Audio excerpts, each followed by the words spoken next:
Hello student, मैं पन्नालाल बाणिया आपका स्वागत करता हूं इस प्यारे से आपके अपने डिजिटल प्लेटफॉर्म पीएल मैथ्स की पाठशाला पर। आज अपन सीखेंगे अध्याय 6 त्रिभुज की प्रश्नावली 6.1। तो फटाफट वीडियो को लाइक कर दो, अपने दोस्तों के साथ शेयर कर दो। अगर आप चैनल पर नए हो तो चैनल को सब्सक्राइब एंड फॉलो जरूर करो एंड साथ में घंटी का आइकन जरूर दबाओ जिससे हर वीडियो का नोटिफिकेशन आपको तुरंत मिले। चलो अब चलते हैं चैप्टर 6 की प्रश्नावली 6.1 की ओर। अब छठा चैप्टर है आपके लिए त्रिभुज। अब त्रिभुज जो आप पीछे क्लासों में त्रिभुज तो थर्ड क्लास से स्टार्ट हो जाता है, तो वही त्रिभुज है। यानी त्रिभुज किसे कहते हैं? तीन भुजाओं से घिरी हुई बंद आकृति को त्रिभुज कहते हैं। ये एक त्रिभुज की परिभाषा होती है। अब क्या करना इसके अंदर, इसमें हम कुछ एडवांस लेवल का त्रिभुज पढ़ेंगे। तो वैसे छठा चैप्टर पूरा ही त्रिभुज का ही है, लेकिन आपके 6.1 है वो आपके समरूप आकृति से संबंधित है। नाइन्थ क्लास में आपने सर्वांग सम पढ़ा था, सर्वांग सम आकृति पढ़ा था, उससे संबंधित चीजें समझी थी। लेकिन अब नाइन्थ में और 10th में इतना ही फर्क आया है कि उसमें सर्वांग सम पढ़ा था और इसमें समरूप आ गया। अब समरूप और सर्वांग सम में क्या अंतर होता है? और देखो, सर्वांग सम आकृति है उसका ऐसा सिंबल होता है और समरूप आकृति का ऐसा सिंबल होता है। ये नीचे है ना बराबर, ये नहीं ये बराबर हट गया, बाकी सेम है। देखो ऊपर वाला। तो अब इसकी परिभाषा क्या कहती है? इसका समान आकार और समान आमाप, यानी कहने का मतलब इसका आकार भी समान होता है और माप भी समान होता है, यानी फोटोकॉपी। कहने का मतलब एक जैसा दूसरा, एक जैसा दूसरा, वो क्या होता है? सर्वांग सम। समरूप का मतलब वैसा का वैसा रूप। एक मान लीजिए छोटा है, एक बड़ा है, लेकिन है वही का उसी का वही रूप है। तो इसमें इसकी परिभाषा क्या हो जाती है? समान आकार होता है इसका। आकार तो समान ही होगा, देखने में एक जैसा ही लगेगा, लेकिन साइज कम ज्यादा हो सकती है। यानी एक बड़ी पिक्चर लगी है, एक छोटी पिक्चर लगी है, सेम प्रकार की पिक्चर है, इसका मतलब वो समरूप है। सर्वांग सम के लिए आपके अगर 4x4 की पिक्चर है तो दूसरी भी 4x4 की होनी पड़ेगी। लेकिन इसमें अगर एक 4x4 की है, एक 16x16 की है, लेकिन दोनों क्या है? समरूप है। तो इसकी परिभाषा हो जाती है सर्वांग सम आकृति की सभी भुजाएं में कोण बराबर होता है। सर्वांग सम आकृति होती है ना, उसकी सभी भुजाएं, यानी उसकी सभी भुजाएं और सभी कोण क्या होते हैं? बराबर होते हैं। लेकिन समरूप आकृति की सभी भुजाएं समानुपाती, वह कोण बराबर होते हैं। अब कोण तो इसमें भी बराबर होने चाहिए। मान लीजिए पहली आकृति का अगर 90 डिग्री के कोण है तो इसके भी 90 के होने चाहिए, लेकिन भुजाएं समानुपाती।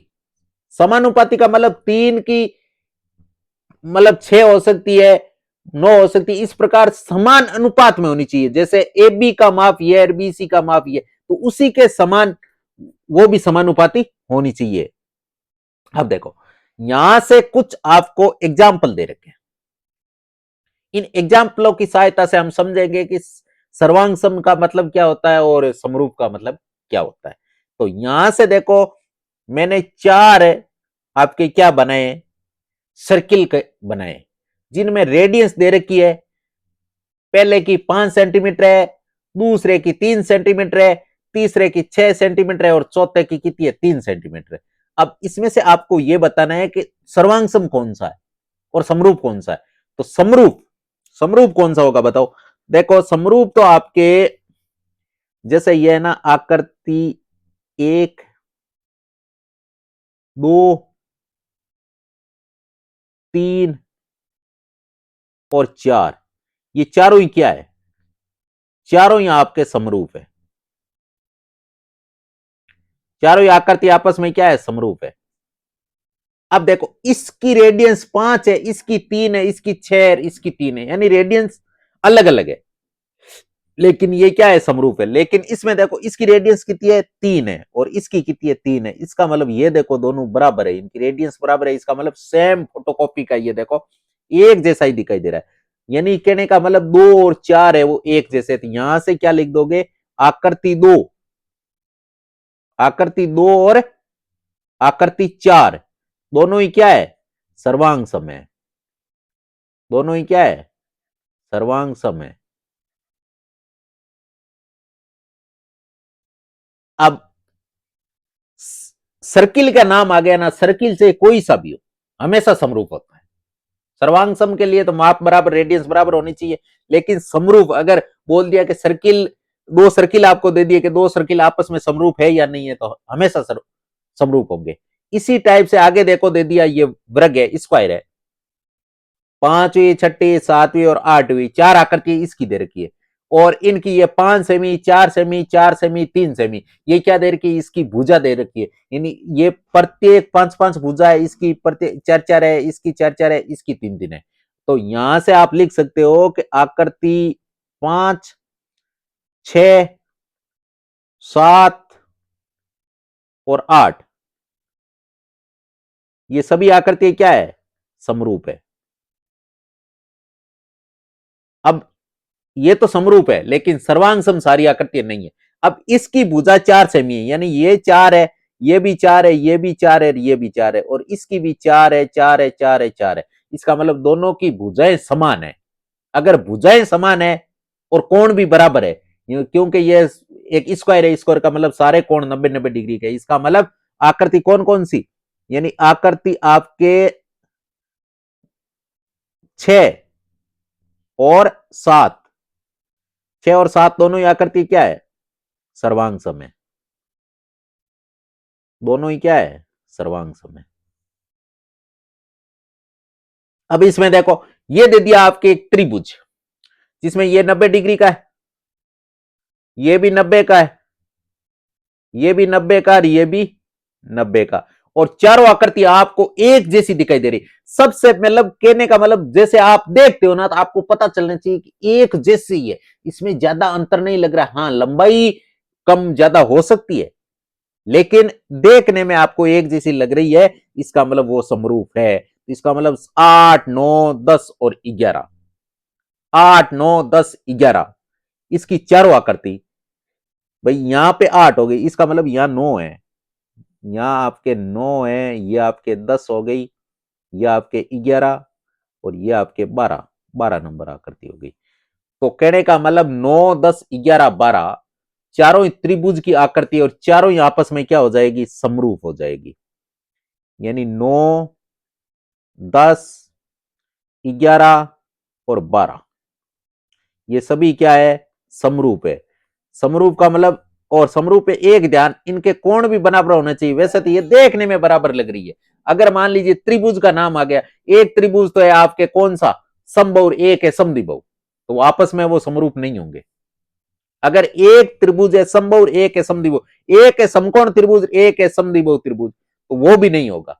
ये भी आपको ध्यान रखना। अब देखो इसके अंदर हम ये नहीं कह सकते हैं कि ये सर्वांग सम है, क्योंकि अगर एक जैसी आकृति हो ना, जैसे मान लीजिए इसकी, यानी 10 नंबर की और 12 नंबर की एक जैसी आकृति, यानी ये दिखाई देने में एक जैसी लग रही, इसका मतलब ये 10 एंड 12 ये क्या होंगे, ये सर्वांग सम हो सकते हैं। क्यों एक जैसी दिखाई दे रही है, यानी इसका मतलब ये सर्वांग सम है। अब देखो, अब आ गई आपके 6.1। 6.1 के एक बहुत ही इजी है, 5 मिनट की प्रश्नावली है। इसमें केवल समझना है आपको कि कोष्टक में दिए गए सभी सही शब्दों का प्रयोग करते हुए रिक्त स्थानों को भरना है। यानी रिक्त स्थानों में क्या क्या आएगा, सभी वृत्त क्या होते हैं, सर्वांग सम होते हैं या समरूप होते हैं। अभी पीछे आपको बताया कि सभी वृत्त, जहां पे वृत्त नाम आ गया तो वो सर्वांग सम नहीं होते हैं, वो क्या होते हैं, समरूप, एक समान होते हैं। सर्वांग सम क्योंकि उनकी रेडियस अलग अलग हो सकती है। तो यहां आप इस खाली जगह में क्या लिख दोगे, समरूप। ये पहला का उत्तर हो गया।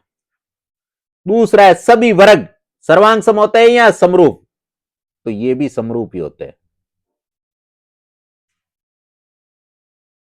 सभी त्रिभुज, सभी त्रिभुज खाली जगह समरूप होते हैं। ऐसे कौन से त्रिभुज है जो हमेशा ही क्या होंगे, समरूप होंगे, तो ऐसे त्रिभुज होते हैं समबाहु, जिसकी तीनों भुजाएं समान हो।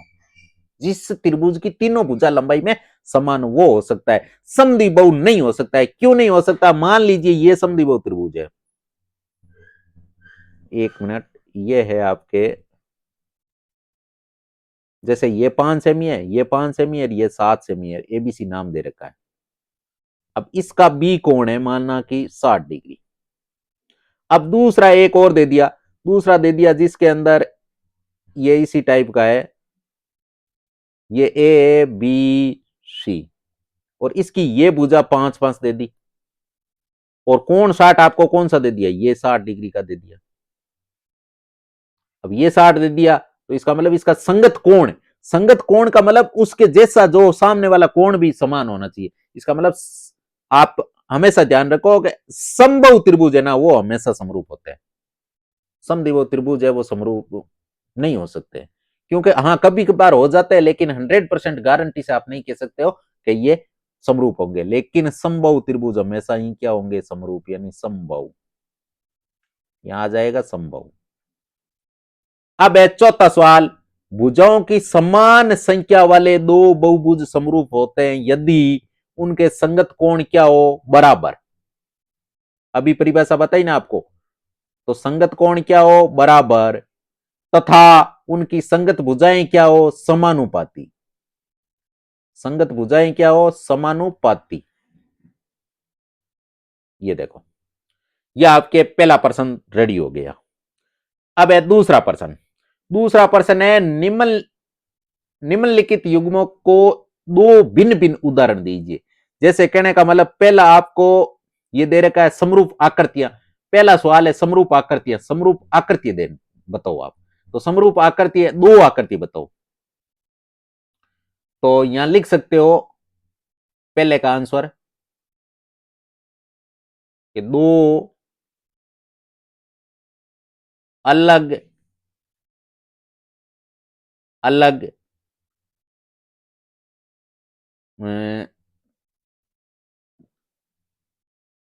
भुजाओं के वर्ग हमेशा समरूप होते हैं। बहुत सारे एग्जाम्पल दे सकते हो आप, क्योंकि इसमें ऐसा कोई है नहीं कि आप फिक्स यही दो, समरूप होते हैं। कोई भी एग्जाम्पल दे सकते हो। यहां लिख सकते हो दो अलग अलग त्रिज्याओं के क्या, दो अलग अलग त्रिज्याओं के कौन, दो अलग अलग त्रिज्याओं के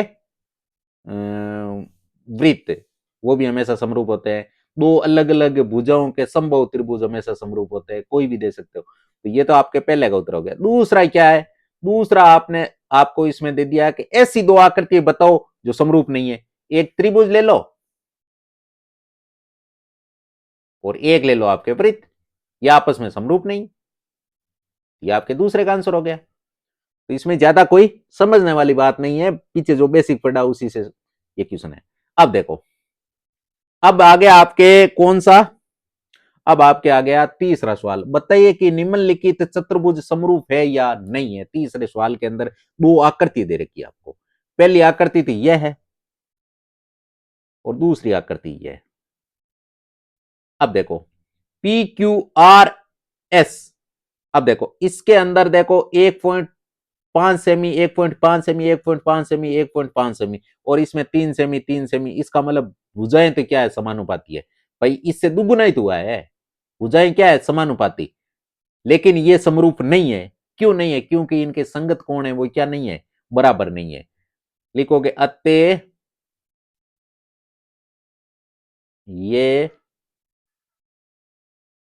आकृतियां समरूप नहीं है, क्योंकि